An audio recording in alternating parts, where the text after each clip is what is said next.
Hello guys, வணக்கம் and welcome back to சிறப்பு media 2.0. நான் உங்கள் உதய். இந்த வீடியோவில் நம்ம எதை பற்றி பார்க்க போகிறோம் அப்படின்னு பார்த்தீங்கன்னா, பிக் பாஸ் சீசன் 8ஓட கடைசி வாரத்துக்கான 5வது நாளுக்கான மதிய நேர ஓட்டிங் முடிவுகளை தான் இந்த வீடியோவில் முழுசாக பார்க்க போகிறோம்.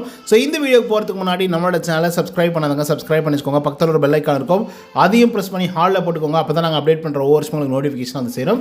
அதை தாண்டி இந்த வீடியோக்கு குறைஞ்சபட்சம் ஒரு 1000 லைக்கான எதிர்பார்க்குறோம். ஸோ லைக் போடுங்க, வீடியோ பாருங்கள். வாங்க இன்று வீடியோக்கு நம்ம வந்து போகலாம்.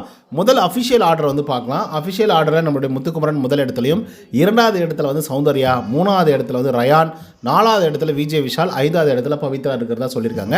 அதுக்கடுத்து அன்அஃபிஷியல் போலில் நம்பர் 1 பொசிஷனில் முத்துக்குமரன் அவர்கள் இருந்துட்டு இருக்காரு. அவர் வாங்கிய ஓட்டுங்களோட எண்ணிக்கை அப்படின்னு சொல்லி பார்க்கும்போது 2,26,620 ஓட்டுகளாகும். அண்ட் பர்சன்டேஜ் வைஸ் அப்படின்னு சொல்லி பார்க்கும்போது 49.46% இருந்துட்டுருக்காங்க நம்மளுடைய முத்துக்குமரன் அவர்கள்.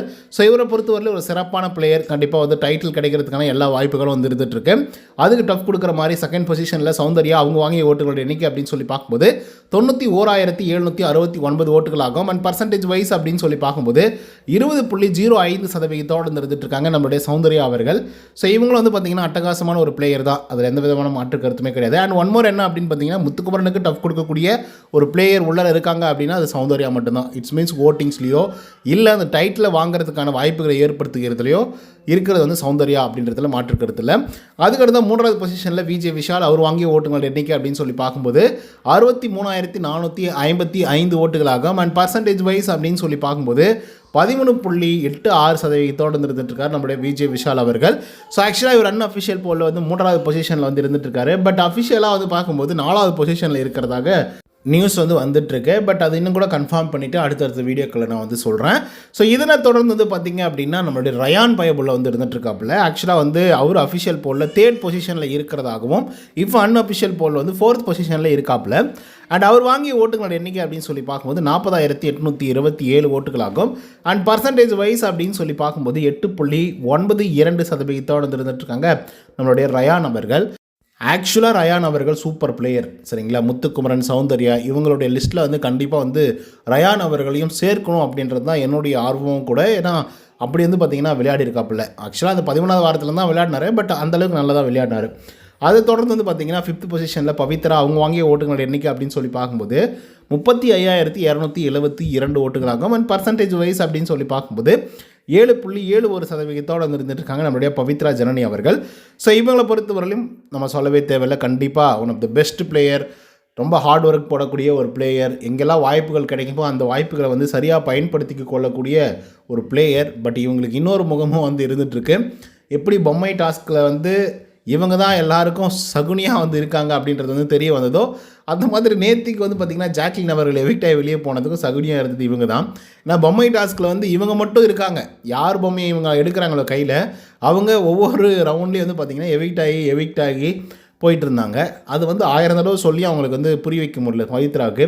அதே மாதிரி நேத்திக்கு வந்து பார்த்திங்க அப்படின்னா ஜாக்லின் அவர்கள் வந்து விட்டு கொடுத்தாங்க பவித்ராவுக்கு, சரிங்களா. அதனால் ஜாக்லின் அவர்கள் இந்த ரவுண்டில் போயே ஆகணும் அப்படிங்கிற மாதிரி ஒரு சுச்சுவேஷன் வந்து கிரியேட் ஆச்சு. அதுக்கேற்ற மாதிரி ஜாக்லினும் போனாங்க, எவிக்டாயும் வெளியே போயிட்டாங்க. அதுக்காக நம்ம சும்மா பவித்ரா வந்து ப்ளேம் பண்ணக்கூடாது இல்லையா. நான் வந்து சும்மா காமெடிக்காக வந்து சொல்கிறேன் தவிர மற்றபடிக்கு நான் என்னுடைய ஹார்ட்லேருந்து நான் எதுவும் சொல்லப்போ. ஆனால் உண்மையாகவே பவித்ரா வந்து ஒரு சூப்பர் பிளேயர். நம்ம நிறைய சப்போர்ட் வந்து பார்த்திங்கன்னா அவங்களுக்கு வந்து கொடுத்துட்ருக்கோம். டாப் 5க்குள்ளே வரணும் அப்படின்னு சொல்லி அவங்க ரொம்ப எக்ஸ்பெக்ட் பண்ணாங்க. ஆனால் இன்னொரு முக்கியமான விஷயம் தெரியுமா என்னென்னா, இந்த மேடையில் நான் நிற்கணும், ஜெயிக்கணும் அப்படின்னு நினச்சவங்க நிறைய பேர் வந்து வெளியே போயிட்டாங்க. 1 or 2 மெம்பர்ஸ் உள்ளே வந்து இருக்காங்க. பட் உழைப்பை போட்டு இருக்கிறவங்களும் இருக்காங்க, சரிங்களா. இப்போ பவித்ராவெல்லாம் உண்மையாகவே லாஸ்ட் வீக்கில் வந்து பணப்பொட்டியை வச்சா எடுத்துகிட்டு போயிடலாம் அப்படிங்கிற ஒரு கண்ணோட்டத்தில் தான் வந்து இருந்தாங்க. ஆனால் அன்ஃபார்ச்சுனேட்டாக பிக் பாஸ் அவர்கள் லாஸ்ட் வீக்கில் வந்து பணப்பொட்டியை வைக்கிற இந்த வீக்கில் வச்சாங்க. அதுவும் அன்ஃபார்ச்சுனேட்டாக சும்மா ஒன்றும் வைக்க முடியாதுமா, நீங்கள் விளையாடி காட்டுங்க, அடித்து காட்டுங்க அப்படின்ற மாதிரி வந்து பார்த்திங்கன்னா சரியான சீன் பண்ணி விட்டாப்புல. ஸோ இதனால் வந்து பவித்ரா ஜனனி அவர்கள் வந்து லாஸ்ட் வீக்கிலிருந்து இந்த வீக் வந்து எவ்வளோ பெரிய பாருங்கள், நீங்கள் யோசிச்சு பாருங்கள். திஸ் இஸ் கால்டு அதிர்ஷ்டம். ஆனால் உழைப்பு இருக்குது, அவங்களுக்கு வந்து உண்மையாகவே உழைப்பு இருக்குது. அந்த உழைப்பு இருக்கும்போது உங்களுக்கு அதிர்ஷ்டமும் சேர்ந்து வந்துடும் அப்படிங்கிற மாதிரி தான் நமக்கு வந்து தோணுது. ஏன்னா அது எவ்வளோ பெரிய விஷயம் தெரியுமா. லாஸ்ட் வீக்கில் ஒரு வேளை பணப்பொட்டியை வச்சுருந்தா பணப்பொட்டியை தூக்கிட்டு பறந்துருப்பாங்க பவித்ரா.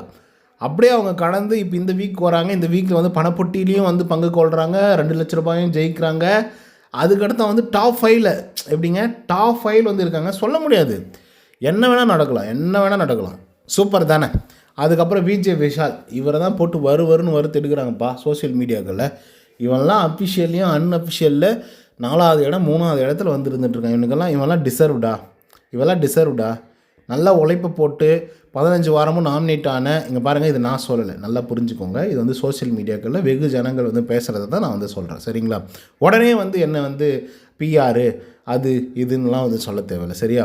ஸோ எல்லாருமே சொல்லக்கூடிய விஷயம் என்னென்னா, 15 வாரங்கள் வந்து தொடர்ந்து உழைப்பை போட்டுட்டு இருந்த ஜாக்லின் அவர்கள் வந்து இருக்க வேண்டிய ஒரு இடத்துல 3வதாகவோ இல்லை 2வதாகவோ இருக்க வேண்டிய இடத்துல வந்து விஜே விஷால் என்ன உழைப்பை போட்டார், என்ன அப்படி வந்து விளையாடிட்டார், என்னத்தை பண்ணிட்டார் அப்படின்னு சொல்லி நீங்கள்லாம் வந்து ஓட்டுக்கடை போட்டு 3வது பொசிஷனில் வேறு அப்படிங்கிற மாதிரி ஃபீல் பண்ணுறவங்க நிறைய பேர் வந்துருக்காங்க. ஜாக்லின் இருக்க வேண்டிய இடம் எப்படிங்க, ஜாக்லின் இருக்க வேண்டிய இடத்துல வந்து விஜே விஷாலை வச்சு எங்களால் பார்க்கவே முடியலிங்க அப்படின்றாங்க. 2 காதல் பண்ணுறாப்புல, ட்ரையாங்கிள் காதல் அப்படின்னு சொல்லி ஒரு விஷயம். இப்போது நம்மளுடைய ப்ரோமோ 2ல் கூட வந்து பார்த்துருப்பீங்க, தர்ஷிகா வந்து பயங்கரமாக ஃபீல் பண்ணி வந்து பேசியிருப்பாங்க. ஏன் அவ்வளோ தூரம் ஃபீல் பண்ணி பேசுகிறாங்கன்னா, அவ்வளோ தூரம் கஷ்டங்கள் வந்து பார்த்திங்கன்னா அவங்களோட மனசுக்குள்ளே வந்து இருக்குது. சும்மா ஒன்றும் அவங்க வந்து ஃபீல் பண்ணி வந்து பேச கிடையாது.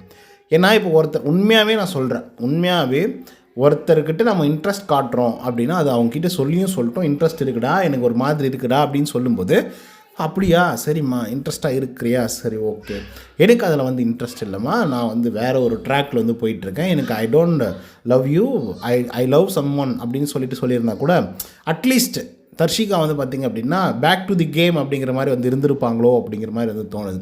ஆனால் தர்ஷிகா கிட்டே இவர் பழகின விதங்கள் அப்படின்னு சொல்லி பார்க்கும்போது ரொம்ப மோசமான முறையில் இருந்துச்சு. அது நல்லா தான் இருந்துச்சு, க்யூட்டாக தான் இருந்தது. அதை வந்து க்யூட்டாக ட்ரை தான் பண்ணாங்க. ஆக்சுவலாக பிக் பாஸ் அவர்களும் தொடர்ந்து அதே வந்து 2 வாரங்களுக்கு வந்து டெலிகாஸ்ட் பண்ணிகிட்டே தான் வந்திருந்தார். பார்க்கவே ரொம்ப அருவருப்பாக இருந்தது. சில இடங்கள் நல்லா க்யூட்டாக உண்மையாகவே லவ் பண்ணுறாங்க போலன்னு இருக்கும் சில மூமெண்ட்டெல்லாம். ஆனால் அடுத்த மூமெண்ட்டே பார்த்திங்க அப்படின்னா சும்மா தான் மச்சான் அப்படின்னு சொல்லிட்டு விஜய் விஷால் வந்து சும்மா சொல்லிட்டு போயிடுவாப்பில். அது வந்து பார்க்குறதுக்கு ரொம்ப ஆக்வர்டாக இருக்கும். 1. 2வது என்னென்னா, தர்ஷிகாவோடைய வாதம் என்னவாக இருக்குன்னா, உனக்கு இன்ட்ரெஸ்ட் இல்லைன்னா, உனக்கு சுத்தமாகவே இன்ட்ரெஸ்ட் இல்லைன்னா நீங்கள் வந்து சொல்லியிருக்கணும்ல. நான் ஒவ்வொரு தடவையும் பேசும்போதும் ஒவ்வொரு தடவையும் நான் ஏதாவது பண்ணும்போதும் நீங்கள் மொமெண்டம் வந்து காட்டுறீங்க. இட்ஸ் மீன்ஸ் பாடி லாங்குவேஜ் வந்து பார்த்திங்கன்னா எப்படி இருக்குன்னா ஓகே சொல்கிற மாதிரி தான் வந்து இருக்குது. பட் திடீர்னு வந்து நான் வந்து எதுவுமே வாய் வார்த்தையில் சொல்லவே இல்லையே. என்ன சொல்லணும் அவங்களுடைய உணர்வுகள் எங்களால் என்ன புரிஞ்சிக்க முடியாதா, அவங்களுடைய பாடி லாங்குவேஜில் எனக்கு என்ன புரியாதா? இப்போ நான் வந்து ஒன்றும் இல்லை, இப்போ ஒரு மாதிரி ஃபீலபிளாக இருக்குது, எனக்கு ரொம்ப ஹக் பண்ணிக்கணும்னு நினைக்கிறேன், போயிட்டு நான் ஹக் பண்ணிக்கிறேன், சரி ஓகே, இங்கே பாருமா தர்ஷிகா, இது வந்து ரொம்ப தப்பாக போயிட்டுருக்கு, ஆக்சுவலாக நீ நினைக்கிற மாதிரி நான் இல்லை, தயவுசெய்து நீ விலகிக்கோ அப்படின்னு சொல்லியிருக்கலாம். எனக்கு புரியுது, உனக்கு கஷ்டமாக தான் இருக்கும், ரொம்ப ஹர்ட்ஃபுல்லாக தான் வந்து இருக்கும். ஆனால் வந்து நான் ஃப்ரெண்ட்லியாக இருக்கேன் அப்படின்றதாவது ஒரு வார்த்தை சொல்லியிருந்துருக்கலாம். ஃப்ரெண்ட்லி அப்படின்றத ஒரு வார்த்தையை போட்டுவிட்டு லவர் மாதிரி வந்து பார்த்திங்க அப்படின்னா ப்ளே பண்ணிகிட்டு இருந்தார். ஓகேங்களா, விளையாடிட்டு இருந்தார் மனுஷன். ஸோ அதுதான் அந்த தர்ஷிகாவுக்கு வந்து ஒரு பெரிய பிரச்சனை. ஆக்சுவலாக தர்ஷிகா வந்து எப்படின்னா, இப்போ நமக்கே இருக்கும்ல, இப்போ நம்ம வந்து ஒரு பொண்ணை வந்து லவ் பண்ணுறோம், இல்லை ஒரு பையனை நம்ம லவ் பண்ணுறோம் அப்படின்னா, இட்ஸ் மீன்ஸ் கேர்ள்ஸ் வந்து பையனை லவ் பண்ணால் சொல்கிறேன்ப்பா. ஸோ அப்படி லவ் பண்ணுறாங்க அப்படின்னா கண்டிப்பாக ஃபஸ்ட் அட்டம்ப்ட்லேயோ இல்லை செகண்ட் அட்டம்ப்ட்லேயோ கண்டிப்பாக அவங்க வந்து பார்த்திங்கன்னா, இல்லை எனக்கு பிடிக்கல, எனக்கு இன்ட்ரெஸ்ட் இல்லை, எனக்கு வேறு ஒரு ஆள் இருக்காங்க, ஏதோ ஒன்று சொல்லுவாங்க. ஸோ அதுக்கப்புறம் மறுபடியும் தான் வந்து பார்த்திங்க அப்படின்னா ட்ரை அவுட் பண்ணி அதுக்கப்புறம் வந்து மேபி சேஞ்சஸ் நடக்கும், மேபி நம்மளை பிடிக்கிறதுனால தான் நம்மக்கிட்ட பேசுகிறாங்க, பிடிக்கிறதுனால தான் இதை பண்ணுறாங்க, பிடிக்கிறதுனால தான் நம்ம கொடுக்குறதெல்லாம் வாங்கிக்கிறாங்க, பிடிக்கிறதுனால தான் நமக்கு ஏதாவது வந்து பண்ணித்தராங்க, பிடிக்கிறதுனால தான் நம்ம கூட டைம் ஸ்பெண்ட் பண்ணுறாங்க, பிடிக்கிறதுனால தான் நம்ம கூட டெய்லி வந்து வாக் போகிறாங்க அப்படின்ற ஒரு கண்ணோட்டம் தர்ஷிகாவுக்கு வந்து உருவாகிடுச்சு. அது ஆக்சுவலாக நடக்கிறது தான், எல்லாருக்குமே நடக்கிறது தான். இப்போ எல்லாத்தையும் பண்ணிவிட்டு வந்து அதுதான் அவங்க என்ன சொல்கிறாங்களே, மொமெண்டமே நீ க்ரியேட் பண்ணுற, நீ நடந்துக்கிற நடத்திலே வந்து தெரியுது உனக்கு ஒரு இன்ட்ரெஸ்ட் இருக்கிற மாதிரி, இப்போ வந்து இன்ட்ரெஸ்ட் இல்லை அப்படின்னு சொன்னால் எப்படி அப்படின்ற மாதிரி வந்து சொல்லியிருப்பாங்க. But that is too bad ஆக்சுவலாக சொல்லப்போனால். அண்ட் ஒன் மோர் என்ன நான் சொல்லணும் அப்படின்னு நினைக்கிறேன்னா, அப்படிலாம் நம்பாதீங்க யாரையும், ஓகேங்களா? நீங்கள் வந்து ப்ரப்போஸ் பண்ணுறீங்களா, அவங்க லிட்ரலாக ஓகே சொல்கிறாங்களா, ஓகே சரியா, இல்லை அவங்களுக்கு வேறு ஒரு ஆள் கூட இன்ட்ரெஸ்ட் இருக்குதுன்னு இன்னொரு ஆள் சொல்லியும் நீங்கள் இவங்க பண்ணுறாங்க அப்படின்னா அது முட்டாள்தனத்தின் உச்சம் அப்படின்னு தான் வந்து சொல்லி ஆகணும். அதுக்கு பேர் அன்பு, லவ்னு நீங்கள் 1000 கதை கட்டினாலையும் அதை வந்து எங்களால் ஏற்றுக்க முடியாது. பவித்ரா அவர்கள் வந்து சொன்னாங்க, நல்லா கிளியராக சொன்னாங்க. என்ன சொன்னாங்கன்னா, நீ என்ன அவனுக்கு பண்ணுறையோ அவன் போய் அன்ஷிதாவுக்கு பண்ணுறாமா அப்படின்னு சொல்லும்போது அவங்க நம்பவே இல்லை. அதுதான் அன்புன்றது முட்டாள்தனம். என்னது காதலுக்கு கண் இல்லை அப்படின்னு சொல்லுவாங்களா, அந்த மாதிரி ஏதோ ஒன்று பண்ணி விட்டாங்க. அதனால் தர்ஷிகா இன்றைக்கி உட்காந்து ஃபீல் பண்ணுறாங்க. ஸோ இதனால் வந்து விஜய் விஷால் 3வது பொசிஷன் இருக்கிறதுக்கே தகுதி இல்லைன்னு சொல்லி நிறைய பேர் வந்து திட்டிட்டு இருக்காங்க. இதை பற்றின உங்களோட கருத்துக்கள் என்ன அப்படிங்கிறத கமெண்ட்ஸில் சொல்லுங்கள். நீங்கள் யாருக்கு ஓட் போட்டிங்க அப்படின்றதையும் கமெண்ட்டில் பதிவு பண்ணிங்க அப்படின்னா படித்து நான் தெரிஞ்சுப்பேன். இந்த வீடியோ உங்களுக்கு வந்து பிடிச்சிருந்தா லைக் அண்ட் சப்ஸ்கிரைப் பண்ண மறந்துடாதீங்க. இன்னொரு தகவலுடன் சந்திக்கிறேன். Until then bye from Uday. நன்றி, வணக்கம்.